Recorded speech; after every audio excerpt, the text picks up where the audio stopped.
12월 25일은 크리스마스죠. 오늘 아마 날짜를 모르시는 분들은 예배 중에 크리스마스 찬양을 다 불러가지고 오늘이 혹 성탄절이 아닌가라고 생각을 하신 분들이 있을지도 모르겠습니다. 여러분들에게 하나 물어보고 싶은 게 뭐냐면 12월 25일 날 예수님이 태어나셨어요? 몰라요? 모르죠. 아닙니다. 12월 25일에 예수님이 태어나지 않았다라고 보는 이유는 뭐냐면 이스라엘의 12월은 우기입니다. 우기. 비가 내리는 시즌이고 또 이스라엘의 12월도 제법 춥습니다. 제가 98년도에 그 이스라엘에 갔었을 때에 예루살렘에 갔었을 때에 눈이 IMF도 왔고 눈도 내렸습니다. 여행하는 중에 막 IMF가 터져가지고 환율이 거의 한 2,000원까지 올라갔던 때에 우리가 그 성지순례를 갔는데 12월에 예루살렘에 눈이 내리는 것을 보고 굉장히 신선한 그 충격이었습니다. 그래서 이 12월 달에 목자들이 양들을 데리고 밤늦게까지 있는 것은 쉽지 않은 일이다라고 많은 성경학자들이 이야기를 해요. 누가복음 2장 8절에 보면 이 밤늦게까지 목자들이 양떼를 지키다가 큰 별을 보았다라고 이야기를 하고 있지 않습니까? 그래서 이 12월 달에 특별히 비가 많이 내리는 시기에 밤늦게까지 양떼를 지키는 것은 불가능하지 않았을까라고 보고 그래서 1월 달이나 혹은 3월 달까지도 이렇게 보는 성경학자들도 있습니다. 그런데 그렇다면 이 불분명하지 않은 이 성탄절을 우리가 지켜야 되는 이유가 뭔가라고 궁금해하는 분들이 있을지도 모르겠어요. 언제부터 이 12월 25일을 우리가 성탄절이라고 크리스마스라고 지켜지는지에 대한 두 가지 이론들이 있는데 그 이론들을 한번 살펴보면 하나는 하누카에서 유래되었다라고 하는 설이 있습니다. 하누카는 유대인들의 수전절이라고 하는 그 절기예요. 요한복음 10장 22절에서 23절에 보면 예루살렘의 수전절이 이르니 때는 겨울이라 예수께서 성전한 솔로몬 행각에서 다니시니라고 이야기를 하고 있죠. 이 예루살렘의 수전절이 이른다라고 했는데 이 수전절을 가리켜서 하누카의 그 시즌하고 같이 연결해서 생각을 하기도 합니다. 여러분들 그 유대인들이 지키는 하누카가 뭐냐면 그 촛대 여러분들 보신 적 있으세요? 여러분들 저 뒤에 8개의 촛대가 있는데 9개죠 결론적으로는. 근데 왜 이 하누카의 상징이 촛대냐라고 하면 이 촛대를 메노라라고 합니다. 히브리어로 메노라라고 하는데 헬라의 알렉산더 대왕이 죽고 난 다음에 그 나라가 네 나라로 쪼개져서 그 분봉왕들이 이 나누게 그 지역들을 다스리게 되죠. 그 중에 이 유다를 통치했던 왕 중에 안티오크 4세라고 하는 왕이 있습니다. 안티오크 4세라고 하는 이 왕이 유대교를 굉장히 핍박을 했습니다. 어떻게 핍박을 했느냐면 이 예루살렘 성전에다가 제우스 신상을 세웠어요. 뿐만 아니라 유대인들이 싫어하는 돼지를 잡아서 돼지 피를 흘리고 돼지를 잡아서 제단에 드린 성경의 율법에 보면 이 돼지는 부정한 짐승이잖아요. 근데 그 부정한 짐승을 성전 안에 가져와서 제물로 드리는 일들이 일어나니까 이 유대인들이 굉장히 수치심을 느끼고 또 마음에 괴로움을 느꼈습니다. 그래서 이 마캅이라고 하는 사람을 중심으로 독립운동이 일어났어요. 이 마캅이라고 하는 사람을 중심으로 독립운동이 일어난 지 3년 만에 성전이 회복이 되었습니다. 성전을 되찾고 성전을 청결하게 하고 성전을 깨끗하게 했던 그 시기가 바로 이 하누카라고 하는 거예요. 그래서 8일 동안 축제를 벌이는데 8일 동안 벌이는 이 축제가 바로 하누카인데, 그러니까 하누카는 뭐라고요? 성전이 회복된, 성전을 깨끗하게 한 날을 기억을 해서 드리는 것이 유대인들의 하누카라고 하는 12월 크리스마스 전주인가 아마 그럴 거예요. 그 하누카가 되었습니다. 그런데 이 왜 초가 8개냐면 이 마카비가 성전을 탄환했을 때에 성전을 밝히기 위해서 불을 켰는데 이 등대에 기름이 하루치밖에 없었대요. 8일 동안 태울 수 있는 기름이 없었다고 합니다.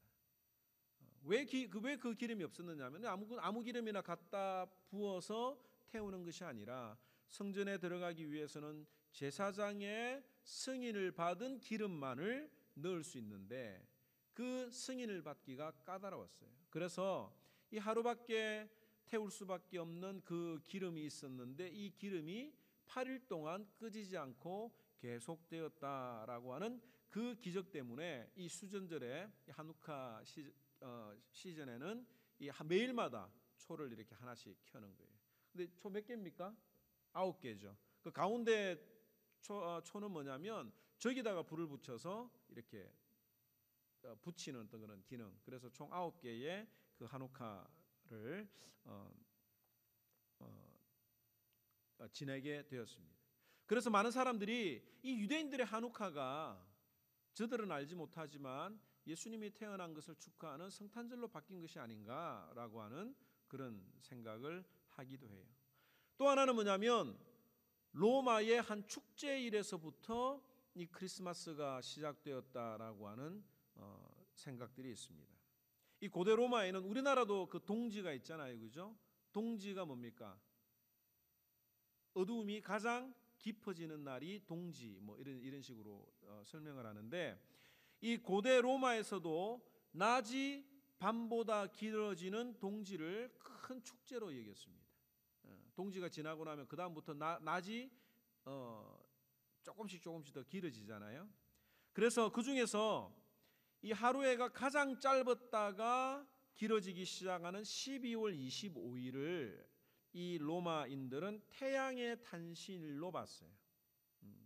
12월 25일 날부터 해가 길어지기 시작하는데 그때가 바로 태양신의 생일이다. 그래서 이 태양신에게 제사를 지내게 되었습니다. 그런데 이 기독교인들이 로마인들에게도 복음을 전하려고 하니까 이 로마 사람들이 태양신을 섬기고 있는 것을 보고 그들에게 빛이신 예수 그리스도를 소개할 수 있는 가장 좋은 방법이 무엇일까를 생각하다가 이 예수 그리스도를 빛이신 예수 그리스도를 소개하기 위해서 그들의 태양신의 탄생일과 결합을 해서 크리스마스가 만들어졌다라고 하는 그런 이론들, 큰 두 가지의 이론들이 있습니다. 그리고 그 뒤에 AD 350년에 교황 율리어스 1세가 12월 25일을 성탄절로 공포를 했습니다. 그리고 그 이름을 크리스마스, 즉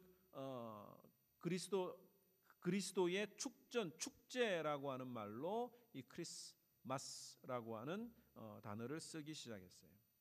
이것이 쭉 지내오다가 17세기 초에 이 종교개혁이 일어났을 때에 종교개혁이 일어나고 난 이후에 영국에서 청교도 운동이 일어났을 때에는 이 성탄절이 큰 탄압을 받게 됩니다. 크리스마스가 이 청교도들에 의해서 탄압을 받게 돼요. 그 이유가 뭐냐면 크리스마스 풍습이 너무나 세속적으로 지나치게 문란하다라고 하는 것이 그 이유였습니다.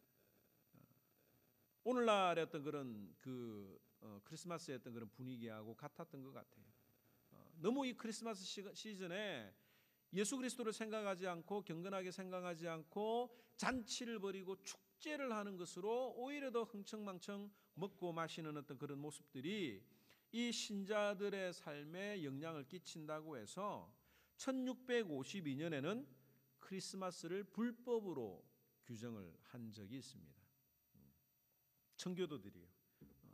그런데 이 사람들이 몰래 크리스마스 축제를 계속 벌이게 되었고 1652년에는 그 크리스마스를 폐지하는 데에 반발을 해서 폭동이 일어나게 되었고, 그래서 다시 영국에서 이 크리스마스가 부활되었던 적이 있습니다.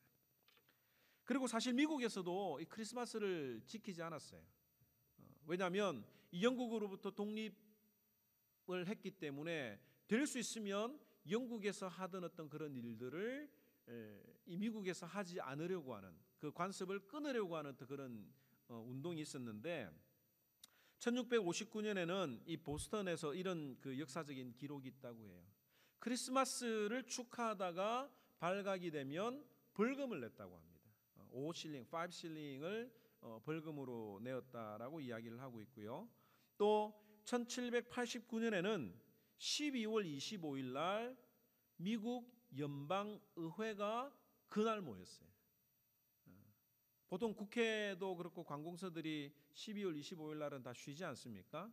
그런데 1789년에는 미국 연방의회가 크리스마스 날 모였고, 이것이 67년 동안이나 계속되었다고 합니다.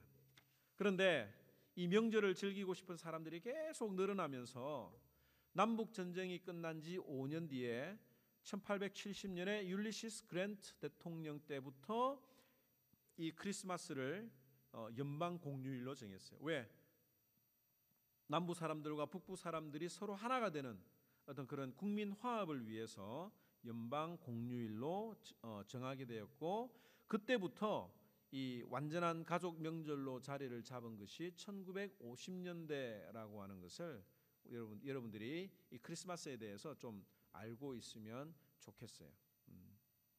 그리고 난 다음에 19세기 초에 클레멘트 클라크 무어라고 하는 사람이 크리스마스 전날 밤이라고 하는 글을 쓰게 되는데, 이 내용이 바로 산타가 굴뚝을 타고 내려와서 선물을 놓고 간다라고 하는 그런 내용의 크리스마스 전날 밤이라고 하는 책이 인기를 얻게 되었고, 그 뒤로부터 이 산타클로스를 흉내내는 가정이 많아지게 되었습니다. 우리가 지금 이 성탄절의 의미를 어떨 때는 죽였다가 이렇게 그 분위기에 찬물을 끼얹었다가, 또 때로는 이렇게 사람들이 즐기고 싶어서 자꾸 살아나는 듯한 어떤 이런 모습들이 오늘날에도 사실 계속되고 있는 것 같아요. 오늘날의 이 성탄절 분위기가 어떻습니까? 완전히 상업화되고 말았어요. 이미 한국과 미국에서는 이 참다운 성탄의 의미를 찾기가 참 힘듭니다.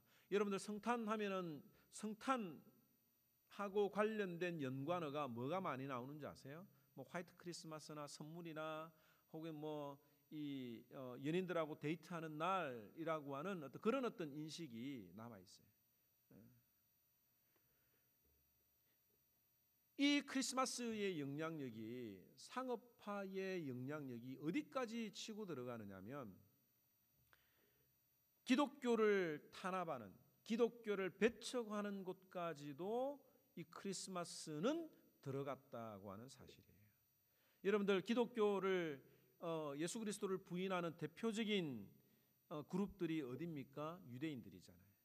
유대인들과 중동 사람들은, 무슬림들은 이 크리스마스를 지키지를 않아요. 왜? 예수님 자체를 부인하기 때문에, 예수님이 하나님의 아들이라고 하는 사실을 인정하지 않기 때문에 이 크리스마스를 지내지 않았습니다.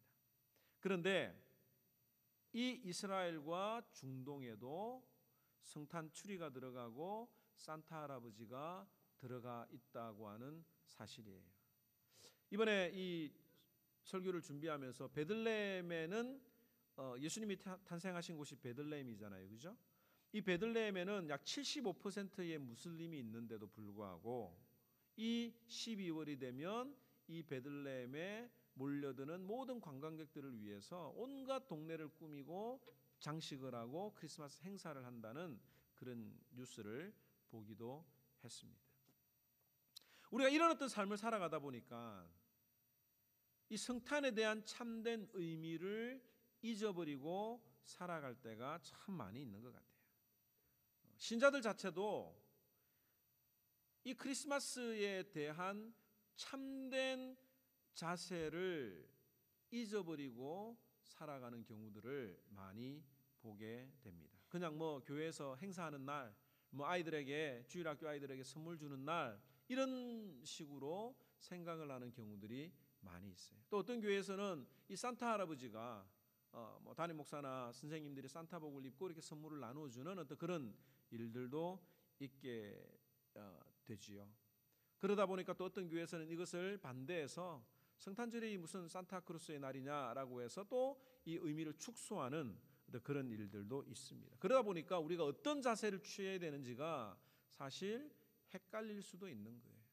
그래서 오늘 우리는 이 성탄절을 통해서 성탄의 본질을 기억하는 모습들이 우리들에게 참으로 필요하다라고 하는 것을 다시 한 번 더 깨달았으면 좋겠습니다.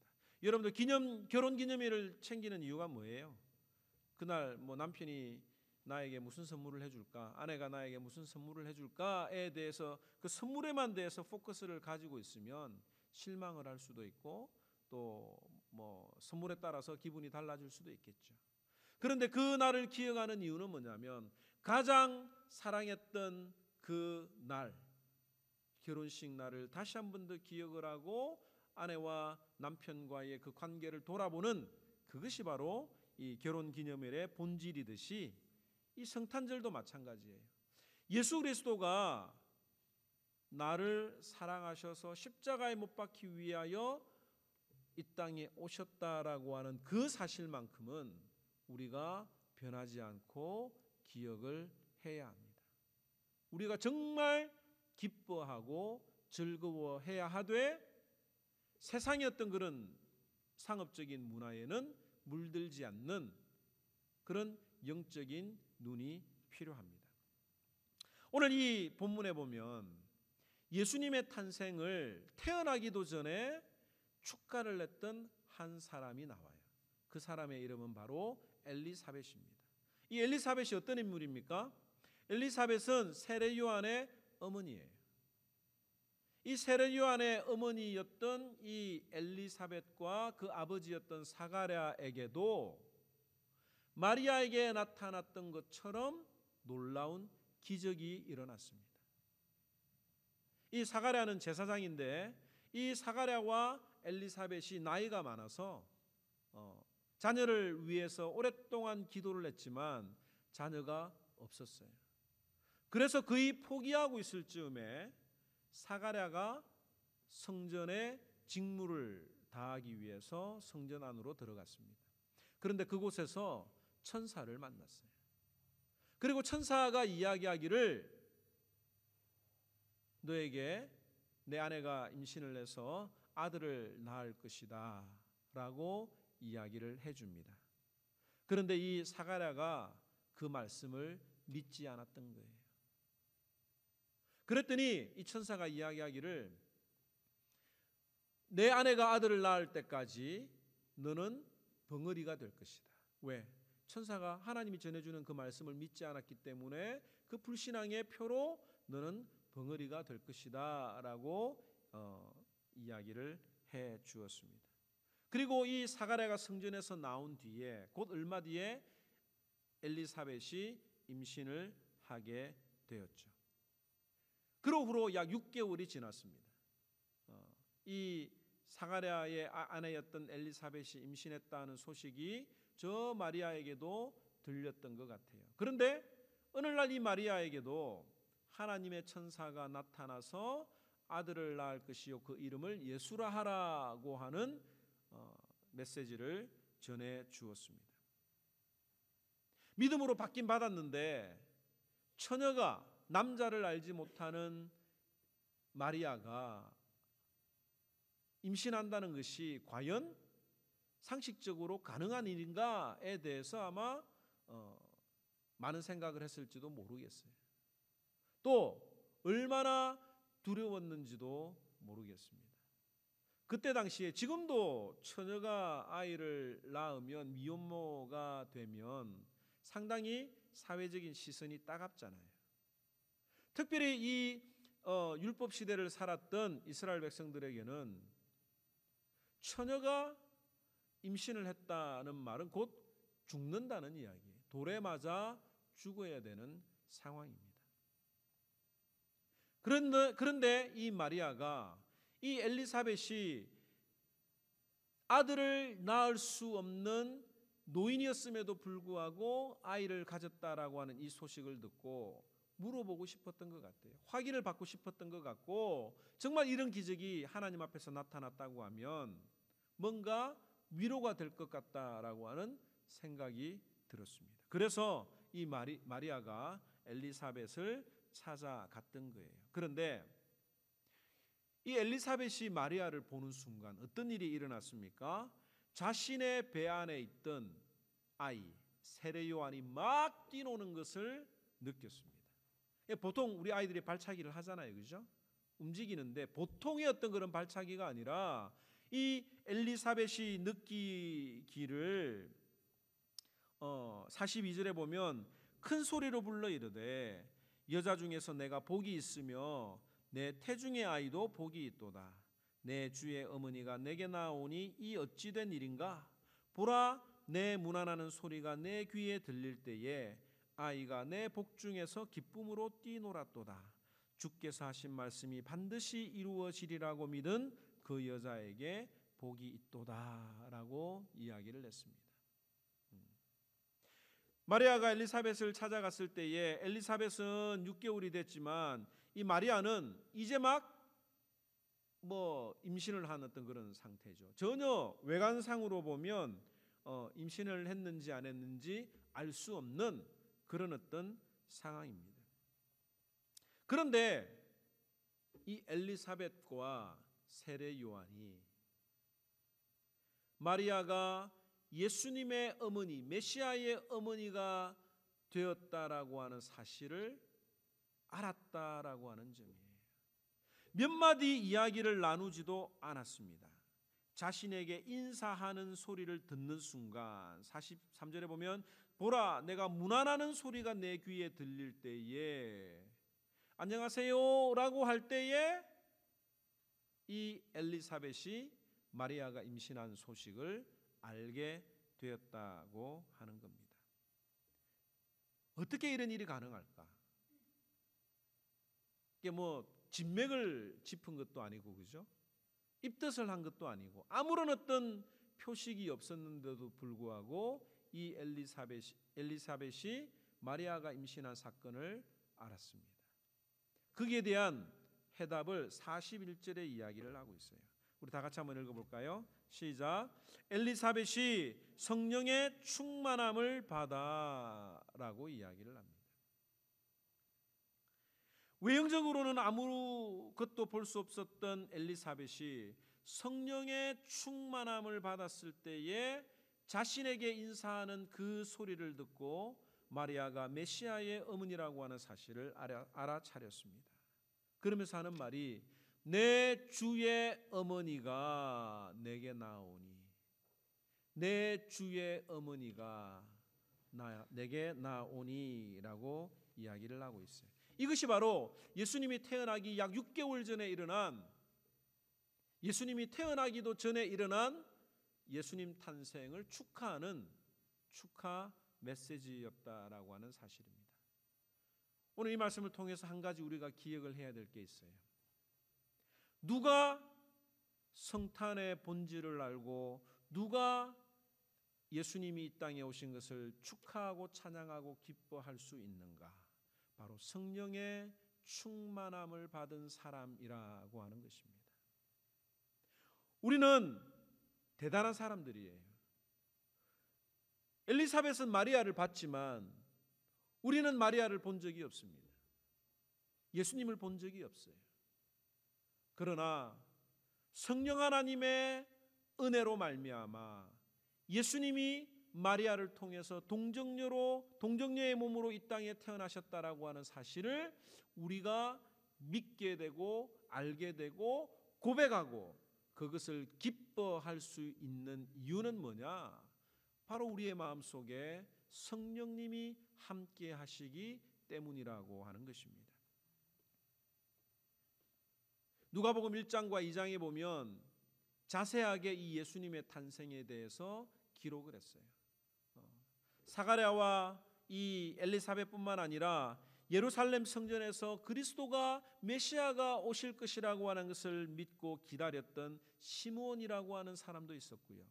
또 안나 선지자도 있었는데 다 이 성경이 뭐라고 이야기를 하고 있느냐면 성령으로 충만한 사람들이다라고 표현을 하고 있습니다. 엘리사벳은 성령의 감동으로 마리아를 축복을 했어요. 마리아가 이런 고백을 할 수도 있지 않았겠습니까? 아니, 이왕 주실 바에는 저 마리아가 아니라 나를 통해서 메시아가 나오게 하시지라고 하는 어떤 그런 시기와 질투를 할 수도 있었을는지도 모르겠어요. 그런데 이 마리아의 삶에 나타난 하나님의 역사하심을 확인하고 진심으로 축하하고 있는 장면을 오늘 우리는 보고 있습니다. 여러분들이 성령 받으셨습니까? 대답을 안 하시네. 지난주에 제가 설교했잖아요. 칭의라고 하는 것은 내 의지대로 되는 게 아니라고 그랬잖아요. 여러분들이 다 성령을 받았다고 하면 여러분들의 마음속에 이 예수 그리스도를 탄생할 수 있는 참다운 특권이 이 성령 받은 자들에게 나타난다고 하는 겁니다. 성령 충만의 증거는 뭐냐? 콧노래가 절로 나오는 거예요. 감사가 절로 나오는 겁니다. 에베소서 5장 18절에서 20절에 보면 술 취하지 말라 이는 방탕한 것이니 오직 성령으로 충만함을 받으라. 시와 찬송과 신령한 노래들로 서로 화답하며 너희의 마음으로 주께 노래하며 찬송하며 범사에 우리 주 예수 그리스도의 이름으로 항상 아버지 하나님께 감사하며 라고 이야기를 하고 있지 않습니까? 성령을 받으면 감사하고 찬양하고 노래가 절로 나오는 거예요. 여기 술 취하지 말라라고 이야기를 하고 있는데 이 물리적으로 음주를 뜻하는 것만은 아닙니다. 나는 술을 안 마시니까 나는 방탕하지 않을 거야 라고 생각을 하려는지 모르겠는데 여기 술 취한다라고 하는 것은 영적인 것으로도 우리가 생각을 해야 돼요. 이 술 취하는 것이 무엇이냐? 에베소서 5장 11절에 보면 이렇게 고백을 하고 있어요. 너희는 열매 없는 어둠의 일에 참여하지 말고 도리어 책망하라. 이 술 취한다라고 하는 건 뭐냐면 열매 없는 어둠의 일에 참여하는 것이라고 볼 수가 있습니다. 우리가 다 세상에 취해버렸어요. 나도 모르게 세상의 생각과 세상의 관심과 세상의 방법들을 오히려 더 하나님의 말씀보다도 더 귀하게 생각을 하는 그런 어떤 시대가 바로 이 술에 취해버린 시대라고 볼 수가 있습니다. 열매 없는 어둠의 일, 세상의 생각과 가치관과 특별히 이 성단의 참된 의미를 기쁨을 빼앗아 가버리려고 하는 이 사탄에게 우리가 절대로 넘어져서는 안 되는 거예요. 그래서 우리가 이 성령 충만을 구하고 하나님 앞에 기도해야 됩니다. 누가복음 11장 13절에 보면 너희 하늘 아버지께서 구하는 자에게 성령을 주시지 않겠느냐라고 이야기를 하고 있어요. 우리가 하나님 앞에 간구해야 될 것 중에 하나가 뭐냐면 바로 성령 하나님의 은혜를 구하는 것입니다. 우리가 이 성탄을 준비합니다. 추수감사절처럼 성탄절에도 여러분들이 직접 하나님을 찬양하고 여러분들의 목소리로 여러분들의 몸으로 여러분들의 물질로 하나님 앞에 감사를 드리는 그런 어떤 시간들이 되기를 주님의 이름으로 축원합니다. 왜? 하나님이 나에게 성령으로 예수님이 나의 구세주임을 알게 하셨기 때문이에요. 그래서 우리는 12월 25일 날에는 모이지 않습니다. 그날은 가족들하고 보내셔도 돼요. 그러나 12월 22일 날은 교회가 정한 성탄 감사 예배를 드리는 날로 정했기 때문에 그날만큼은 우리가 예수 그리스도의 탄생의 의미를 온 성도들이, 온 가족들이, 온 식구들이 함께 모여서 기뻐하고 즐거워하는 그런 어떤 시간들을 가지면 좋겠습니다. 여러분들의 마음속에 성탄 분위기가 안 나지? 뭐 이런 어떤 이야기들을 우리가 식탁에서 종종 할 때가 있잖아요. 세상적인 어떤 그런 성탄 분위기는 줄어들어도 상관이 없지만 우리들의 마음속에 예수님이 나를 위해서 이 땅에 오셨다라고 하는 그 놀라운 축복의 소식 앞에 즐거워하고 기뻐하는, 또 준비하는, 하나님께 드리는 저와 여러분들이 되기를 주님의 이름으로 축원합니다. 다 같이 기도하겠습니다.